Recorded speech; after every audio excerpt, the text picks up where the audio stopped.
Legenda mengisahkan bahwa pada masa dinasti Qing, ada seorang intelektual muda bernama Li Su. Ia bermimpi seseorang datang mencarinya, kemudian sebuah kereta membawanya ke tempat yang mirip dengan sidang di neraka. Li Su diminta untuk menginterogasi kasus kejahatan. Sejak hari itu, Li Su mimpi apa yang terjadi di neraka. Setelah itu, Li Su menggabungkan rincian mimpinya ke dalam buku tanya jawab mengenai neraka. Buku itu berisi pertanyaan dan jawaban mengenai neraka. Inilah gambaran paling nyata mengenai kehidupan di neraka. Setelah meninggal, apakah semua orang akan menjadi hantu? Mengapa ada beberapa orang mendapat pencerahan, ada orang yang tidak mendapat pencerahan? Kecuali para orang suci, sebagian besar orang setelah kematian akan melewati 6 alam samsara. Hantu yang kelaparan hanyalah suatu alam reinkarnasi, jadi jiwa yang mati tidak selalu menjadi hantu. Jika seseorang bereinkarnasi dalam alam hantu yang kelaparan, kerabatnya di dunia manusia yang beribadah dan berdoa, maka ia mendapatkan pencerahan.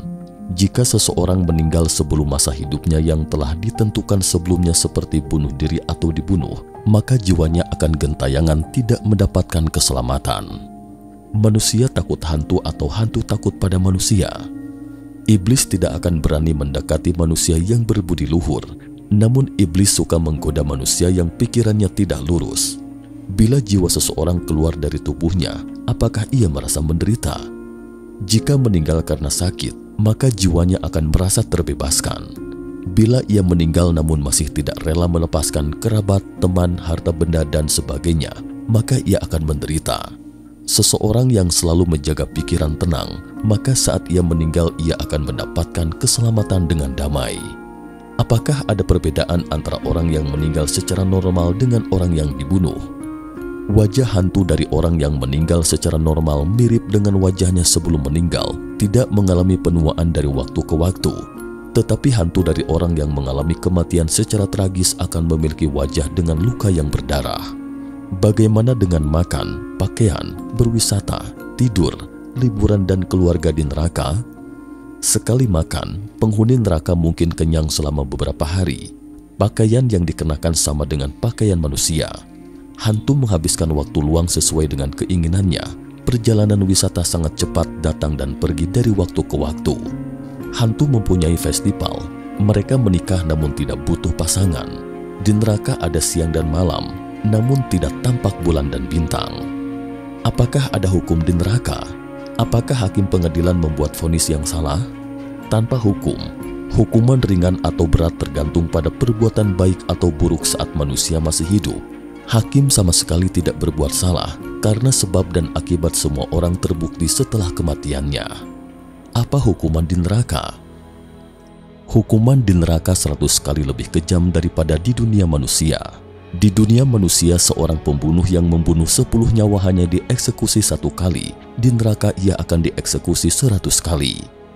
Orang macam apa yang paling dihormati atau paling dibenci di neraka? Pria yang setia dan wanita dengan moral yang baik adalah yang paling dihormati. Bahkan hantu pun takut dengan pembunuh dan pemilik nafsu seks yang tinggi. Sebenarnya adakah reinkarnasi dan samsara setelah kematian? Jika beruntung, setelah kematian Anda dapat terlahir kembali sebagai manusia di kehidupan berikutnya. Anda juga dapat terlahir kembali menjadi hewan, tumbuhan, tanah, batu. Semuanya ini ditentukan oleh kebaikan atau kejahatan yang telah Anda lakukan dalam kehidupan saat sekarang ini. Neraka atau surga ada karena orang memiliki kebaikan dan kejahatan. Dunia memiliki kebaikan dan kejahatan. Ajaran Buddha mengajarkan adanya 6 alam samsara yang menunjukkan bahwa barang siapa yang hidup berdasarkan dendam iblis pertarungan, maka setelah meninggal, ia dapat menjadi hantu atau binatang yang kelaparan atau berada di suatu lapisan ke lapisan lainnya di neraka. Seseorang yang senantiasa meningkatkan moralitas dirinya dengan karakter sejati baik, sabar, berperilaku jujur, memiliki hati baik, berbuat hal-hal yang baik, tidak melakukan hal yang buruk, dan sabar tidak mengeluh menghadapi segala cobaan, akan diberi kemudahan ke surga oleh Sang Pencipta dan hidupnya akan dilindungi dalam cahaya kedamaian Sang Pencipta. Tidak akan ada makhluk jahat yang dapat menyentuhnya.